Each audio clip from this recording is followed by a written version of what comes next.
नमस्कार मित्रांनो, मागेल त्याला सौर कृषी पंप योजनेअंतर्गत शेतकऱ्यांसाठी अधिकृत व्हेंडर्स म्हणजेच पुरवठादार आणि त्यांच्या डीलर्सची माहिती मिळवणे अत्यंत महत्त्वाचे असते.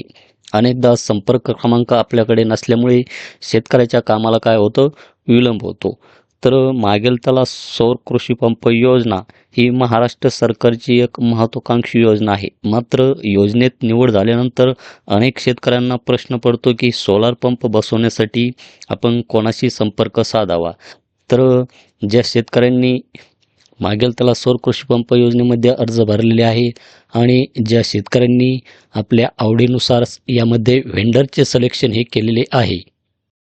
व्हेंडरचे सिलेक्शन केल्याच्या नंतर बरेचसे शेतकरी आतुरतेने वाट पाहतात की आपले जे काही मटेरियल आहे सोलारचे हे आपणास कधीपर्यंत मिळेल. तर यामध्ये आपल्याकडे कॉन्टॅक्ट नंबर नसल्यामुळे आपण त्यांच्याशी संपर्क हा साधू शकत नाही. तर या व्हिडिओमध्ये आपण यांचे जे काही कॉन्टॅक्ट नंबर आहे हे कशा पद्धतीने काढायचे त्याची माहिती बघणार आहोत. तर मित्रांनो, त्यासाठी काय करा, व्हिडिओ हा स्किप न करता शेवटपर्यंत नक्की पहा. तर त्यासाठी आपणास कोणत्या एका ब्राउझरमध्ये मेडा महाऊर्जा असे टाईप करायचे आहे आणि एंटर करायचे आहे. एंटर केल्याच्या नंतर मित्रांनो, महाऊर्जाची जी काही ऑफिशियल वेबसाईट आहे याच्यावर आपणास येथे यायचे आहे.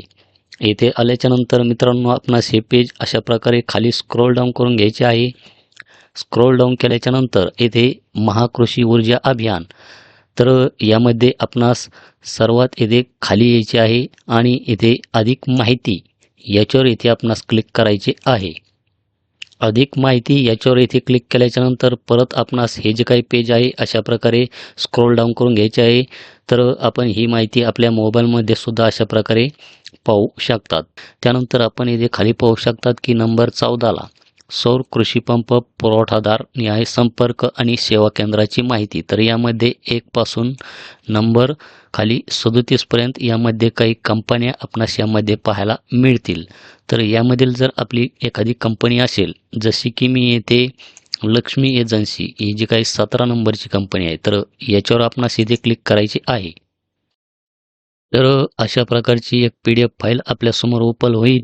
तर यामध्ये डिस्ट्रिक्ट आहे, नेम ऑफ कॉन्टॅक्ट पर्सन, तर त्यांचे कॉन्टॅक्ट नंबरसुद्धा आपणास यामध्ये पाहायला मिळतील. जसे की आपण येथे पाहू शकतात की ते अकोला, तर अकोलामध्ये कोण आहे त्याचे नाव आपणास इथे दाखवले जाईल आहे ना. आणि त्याच्याच पुढे कॉन्टॅक्ट नंबर अशा प्रकारे बीड आहे, धाराशिव, धुळे, आपले जे काही जिल्हा असेल तर तो जिल्हा याच्यामध्ये पहा. त्याच्याच नावासमोर जिल्ह्याच्या आपल्या तर तिथे कॉन्टॅक्ट पर्सनचे नाव हे दाखवले जाईल आणि त्यांचे कॉन्टॅक्ट नंबरसुद्धा दाखवले जाईल. तर या कॉन्टॅक्ट नंबरशी आपण संपर्क करू शकता.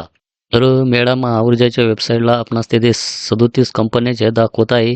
तर अशाच प्रकारे आपण दुसरी एक वेबसाईट म्हणजेच आपणास कोणत्या एका ब्राउझरमध्ये PM कुसुम असे टाईप करायचे आहे, एंटर मारायचे आहे. त्यानंतर जी काही पहिली ऑफिशियल वेबसाईट येईल त्याच्यावर आपणास इथे क्लिक करायचे आहे. तर pmkusum.mnare.gov.in, तर येथे आल्याच्यानंतर अशा प्रकारचा एक इंटरफेस आपणास पाहायला मिळेल. तर हे आपणास येथे अशा प्रकारे कट करून घ्यायचे आहे. इथे आल्याच्यानंतर परत आपणास हे जे काही पेज आहे हे पेज खाली येथे स्क्रोल डाऊन करून घ्यायचे आहे आणि येथे पब्लिक इन्फॉर्मेशन, तर यामध्येच आपणास सर्व्हिस सेंटर रिपोर्ट नावाचे ऑप्शन पाहायला मिळेल. तर आपणास याच्यावर इथे क्लिक करायचे आहे. तर सुरुवातीलाच येथे एम्पॅड एजन्सी शक्ती पंप हे येथे ऑलरेडी सिलेक्ट केलेले आहे आणि स्टेटमध्ये येथे हरियाणा आहे.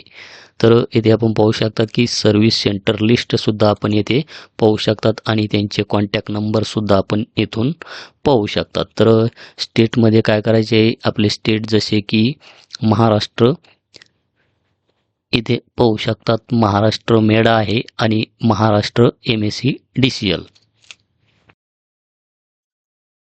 तर मेडामध्ये ज्यांनी अर्ज केलेला आहे तर येथे महाराष्ट्र मेडा हे निवडल्याच्या नंतर आपणास येथे गो या बटनावर येथे क्लिक करायचे आहे. तर येथे आपणास कॉन्टॅक्ट नंबर हे दाखवत नाही. तर येथे महाराष्ट्र MSEDCL हे ऑप्शन येथे निवडल्याच्या नंतर येथे गो या बटनावर येथे क्लिक करायचे आहे. तर येथे अशा प्रकारे आपणास माहिती दाखवली जाईल. जसे की येथे डिस्ट्रिक्ट नेम आपण पाहू शकता तिथे अहमदनगर आहे, अकोला आहे, अमरावती आहे, बीड आहे.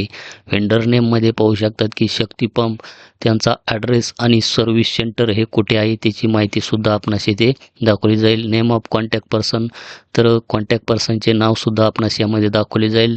त्यांचे सर्व्हिस सेंटरचे जे काही कॉन्टॅक्ट नंबर असेल ते आपणास इथे पाहायला मिळेल.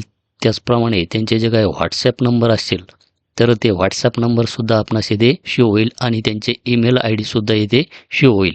आणि वरतीच आपणास इथे 3 ऑप्शन पाहायला मिळतील, जसे की इथे CSV, XLS आणि PDF.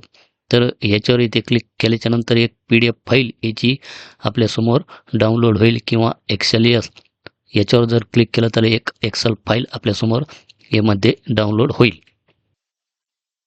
त्याचप्रमाणे मी येथे लक्ष्मी एजन्सी हे निवडलेले आहे आणि येथे स्टेटमध्ये महाराष्ट्र MSEDCL. तर येथे मेडा ऑप्शन हे दाखवत नाही.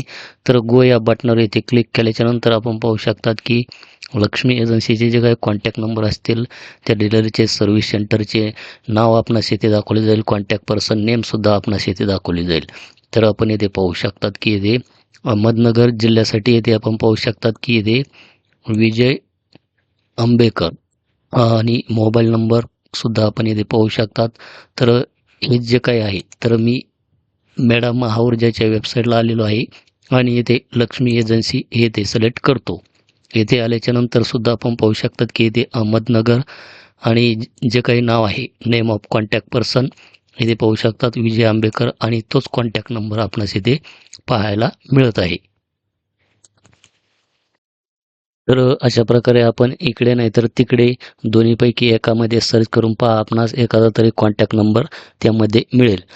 तर कधी-कधी हे जे काही नंबर्स आहे, फोन नंबर्स आपणास लागणार नाही किंवा चुकीचे दाखवले जातील फोन नंबर लावल्याच्या नंतर. तर अशा वेळेस आपणास काय करायचे आहे, जे काही दुसऱ्या कंपनीचे सब डीलर असतील तर त्यांच्याकडून त्यांचे आपणास जे काही कॉन्टॅक्ट नंबर आहे, ह्या कॉन्टॅक्ट नंबर आहे की नाही त्यांच्याकडे एकदा चौकशी करून घ्यायची आहे आणि अशा प्रकारे आपणास त्यांचे कॉन्टॅक्ट नंबर हे तिथे शोधून आपण त्यांच्याशी संपर्क साधून घ्यायचा आहे. त्याचप्रमाणे मागेल त्याला सौर कृषी पंप योजनेच्या ऑफिशियल वेबसाईटवर आपणास येथे व्हेंडर लिस्ट नावाचा ऑप्शन दिसेल. तर यामध्ये आपणास व्हेंडरचे नाव हे दाखवले जातात. तर येथे 41 कंपन्या दाखवल्या जात आहे, परंतु त्यांचे फोन नंबर्स यामध्ये अवेलेबल नाही. तर यामध्ये ईमेल्स आय डी हे देण्यात आलेले आहेत. तर या ईमेल्स आय डीवर आपण ईमेलसुद्धा करू शकता.